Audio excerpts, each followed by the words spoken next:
Well, a fun, quick discussion one because Matt brought this up. If Matt's brand is golden retrievers, what are everyone else's brands?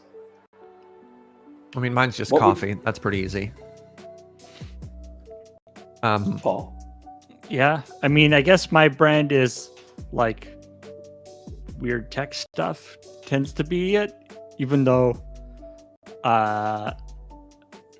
that's the, I mean, or weird overlay things. Putting things on your head. Singing shanties for, having a beard, I guess. Although that changes sometimes. Yeah. I feel like having a beard isn't really like a brand as such. I think that's fair. The obvious one for me is K-pop, but that was the extent of the question. But I'm curious if both of you have an answer, because I definitely do. Of that is clearly what your brand is and what people have latched on to. Is there something that you wish was part of your brand that is harder to get invoked into it? Or that like is a big thing about you that a lot of people might not know that you wish was more in line with brand? It's kind of interesting. All right, this is tangentially related. It's on topic, but it doesn't answer your question at all. But it is in the theme of this. Sir, I'd expect nothing less. Love Jacob for his ability when people start trying to put him in a box as a creator, for him to be like, no, stop. I'm more complicated than chat. How dare you get me out of that? And I love Jacob's ability to do that. So for example, he had something happen. He had to wear an eye patch and people are like, you're like Dale. And he's like, screw you. That is unacceptable. I have a friend who has legitimately, has a disability, has to wear this forever. You don't joke about that. You don't put a person in a box. This is just temporary. And you're like, Jacob, I applaud you. I love you. I do not have the ability to establish boundaries like that.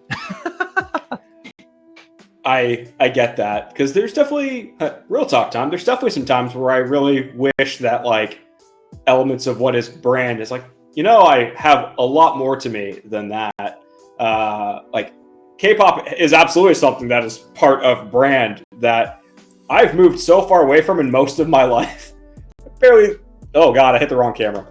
I barely listen to that genre of music. I haven't listened to it heavily in over a couple of years, but it's still such a big part of what's known about it. And I agree. I kind of wish I was better earlier on in my streaming career at establishing brand, but you want to be known for something, so you latch onto the first thing. I mean, the quintessential thing, especially for Desert Bus, is somebody kind of like comes on camera and this was, I think, somebody who was early days of Desert Bus. Her name was Ruth, I believe, but she came on camera and was wearing a hat, and so she became Hat Girl in the very first Desert Bus, and that was just like locked in at that point. I feel like Desert Bus 1, it's definitely going to get locked in because all people can see is that an accessory? That's all I can tell from these pixels. I don't know. But yeah, for that question, I think I can safely say like cocktails or something I have a huge passion for. It's something I like to do a lot of research into and experimentation in my free time, but it never comes up, ever. It's fascinating. Oh God, I'm going to get meta on this conversation. No, I'm not going to get meta. Well, yeah, keep it light. Yes, cocktails. But it is a. No, I want to know what your meta is. All right, fine. I'll get meta. It is phenomenal. It's fascinating talking to particularly people who are trying to establish a presence on the internet. How quickly and highly they will think they have to have a brand established. Of just like, oh God, I need to have a presence. I don't know how to do anything on there. Who am I? What's my brand? And then how many of my friends now who have been doing this professionally for, 2+ years who are like, I need to move away from this thing. I can't anymore. I've been reduced and put into this little box, and I feel like I'm suffocating inside of it, and I'm terrified to move away from it is the worst part. Right. And it's really bizarre right? And And you're it's- like, what's my thing? What's my hook? How do you stand out? Because there's so many people who are doing this. And then once you've been established as something, you're like, how do I become something more than that? Yeah. What's the first thing you did? Yeah. And so it's like, yeah. But yeah, I mean, I think you do have to, if you don't want that to happen, you do have to sort of actively or sort of intentionally push against it, I think. Yep. Yep. Yeah, it's a heck of a thing. Yeah, we did get meta, but I think it's okay that we have these meta conversations. We're all three of us are professionals that some part of our life touches the streaming element and branding element of this world. And I think that having these conversations is a healthy counterbalance to like the flip side of just your brand is X, you do X. Got to have all sides. This was a terrible motion that I did. Whatever. And- You're fine. I mean, and one thing that I do like about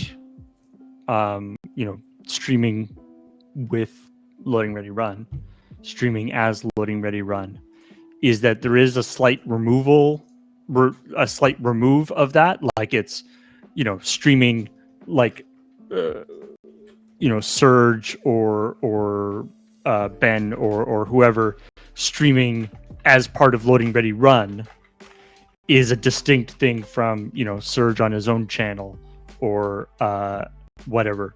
And so there is that sort of slight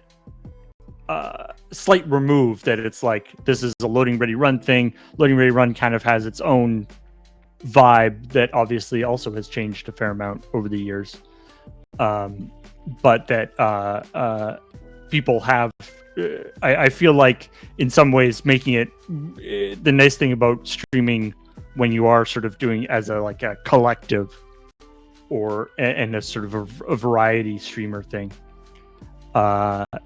it is a little bit more resistant to being boxed up like that. Yeah.